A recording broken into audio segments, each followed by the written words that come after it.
teman-teman, kembali lagi bersama aku Resmidanti. Kali ini aku akan menjelaskan asuhan keperawatan pada pasien dengan gangguan stroke. Apa sih itu stroke? Nah, stroke itu merupakan suatu kondisi di mana seseorang itu mengalami penurunan fungsi sistem saraf, baik itu saraf penglihatan, pendengaran, pengecapan, saraf wajah ataupun syaraf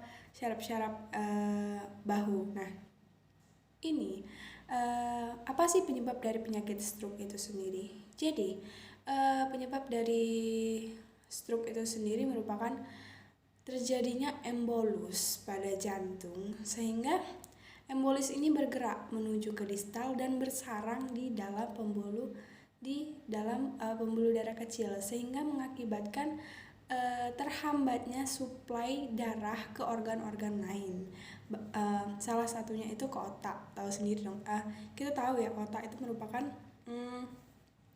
pusat dari seluruh sistem-sistem saraf. Jadi di situ ada pengaturan-pengaturan baik itu penglihatan, pendengaran, berbicara, segala macam di situ. Nah, ketika otak tidak mendapatkan suplai darah, kita tahu sendiri darah itu membawa oksigen. Nah, ketika otak tidak memiliki oksigen, maka itu dapat mengakibatkan hipoksemia atau kekurangan oksigen di dalam otak. Nah, sehingga pasti otak juga mengalami penurunan fungsi. Nah, itu juga dapat mengakibatkan stroke. Nah, ada juga stroke itu diakibatkan oleh peningkatan tekanan intrakranial.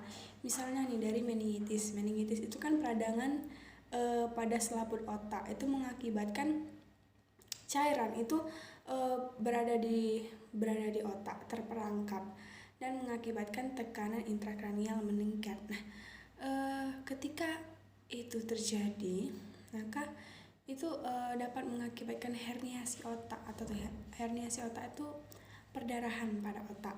Nah, itu juga bisa mengakibatkan stroke. Nah, kemudian stroke itu sendiri ada dua jenis. Yang pertama stroke iskemik dan yang kedua itu ada stroke hemoragik. Nah, stroke hemoragik itu sendiri dibagi lagi menjadi dua. Ada perdarahan pada subarachnoid dan ada yang di intrakranial. Nah, kemudian manifestasi atau gejala yang bisa muncul pada pasien stroke itu pertama hemiparasis. Sangat-sangat gejala yang paling sangat mencolok hemiparasis itu kelumpuhan pada sebagian ataupun total seluruh tubuh. Misalnya kan kalau orang stroke itu kan pasti tangannya nggak bisa digerakkan, kayak untuk menahan aja nggak bisa kayak gitu kan. Nah, baik itu hanya sebagian sebelah kiri aja atau sebelah kanan aja, bahkan juga bisa dua-duanya. Nah, kemudian ada asimetris wajah. Nah, apa tuh asimetri wajah? Itu kayak yang bibirnya satu naik ke atas, satu ke bawah, mukanya juga jadi udah nggak yang awalnya kayak gini tiba-tiba bibirnya satu naik ke atas, satu naik ke bawah. Nah, itu kan namanya asimetris, tidak simetris lagi. Nah, kemudian ada perubahan sensorik. Perubahan sensorik itu baik itu dari pendengaran, pengecapan, ataupun penghiduan. Nah, kemudian vertigo itu bisa dibilang pusing kayak muter-muter gitu. Nah, kemudian ada muntah.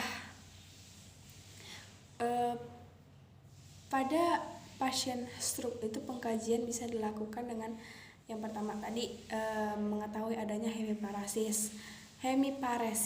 Yang kedua itu ada penurunan tingkat kesadaran. Kalau misalnya pasiennya udah misalnya datang nih pasien, nah pasiennya itu ketika dicubit nggak bangun, dipanggil juga nggak bangun. Nah, itu kan namanya terjadi penurunan kesadaran. Nah, ada juga yang namanya misalnya dia itu bangun kalau cuman pas dirangsang nyeri aja, misalnya kita cubit baru dia bangun. Kalau nggak dicubit atau nggak dipanggil namanya, dia nggak bangun. Nah, itu juga salah satu penurunan kesadaran. Kemudian ada kejang, terus ada hipoksia. Nah, kemudian peningkatan tekanan intrakranial itu bisa dilihat kalau misalnya ada yang kayak kepalanya membesar, itu kan perlu dicurigai apakah terjadi peradangan pada otaknya atau gimana. Nah, kemudian ada kebingungan. Nah, ada juga pada pasien stroke ini bisa dikaji menggunakan NIHSS scale. Nah, itu kemarin pernah saya pelajari, tapi saya coba nanti saya coba ingat-ingat lagi lah, dan akan mungkin kalau ada waktu akan saya jelaskan di video selanjutnya untuk pemeriksaan NIHSS. Nah, kemudian diagnosa keperawatan apa sih yang dapat muncul pada pasien dengan stroke ini? Yang pertama itu resiko perfusi jaringan cerebral. Apa itu perfusi? Maksudnya itu penurunan oksigen di dalam otak itu. Nah, resiko penurunan oksigen di dalam otak. Kemudian ada gangguan mobilitas fisik. Kenapa gangguan mobilitas fisik? Bayangin yang tadi kan hemiparasis, kelumpuhan sebagian ataupun total anggota tubuh. Nah, itu kan mengakibatkan gangguan mobilitas fisik. Jadi pasien itu kemungkinan sudah mengalami gangguan pergerakan fisik kayak gitu. Mau ke kamar mandi aja dia harus menggunakan kursi roda atau bahkan harus dibantu oleh perawat. Kemudian ada defisit nutrisi. Nah, intervensi yang bisa kita berikan itu yang pertama manajemen peningkatan tekanan intrakranial. Jadi kalau bisa itu kita harus menurunkan tekanan intrakranial dulu supaya bisa mengurangi resiko perfusi jaringan cerebral tadi. Nah, kemudian kita harus memberikan dukungan mobilitas, misalnya latihan